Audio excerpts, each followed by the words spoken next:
اور ارشاد فرمایا گیا، حضور غوث پاک رضی اللہ تعالیٰ عنہ نے ارشاد فرمایا، ھذا الشہر وہو شہر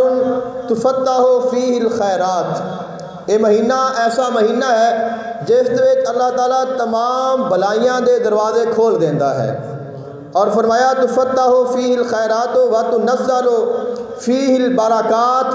اور اللہ تعالیٰ اس مہینے وچ برکتاں نو نازل فرماندا ہے۔ اور فرمایا وتترک فیہ الخطیات، اور اللہ تعالیٰ اس مہینے وچ خطاواں معاف فرما دیندا ہے۔ وتکفر فیہ السیئات،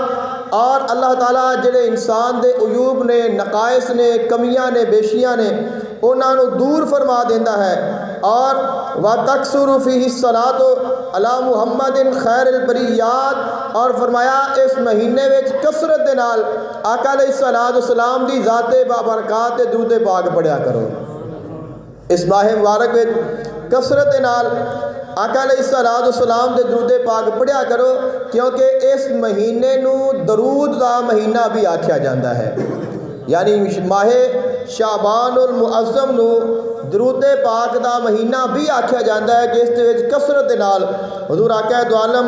صلی اللہ علیہ وآلہ وسلم دے درود پاک پڑھیا جاوے۔ اور حضور آقا دو عالم صلی اللہ علیہ وآلہ وسلم آپ دا فرمانے دی شان ہے کہ جو شخص میرے اتے ایک مرتبہ درود پاک پڑھتا ہے،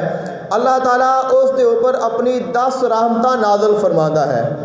اللہ تعالیٰ اس دے 10 درجے بلند فرما دیندہ ہے، اور اللہ اس دے 10 گناہ معاف فرما دیندہ ہے۔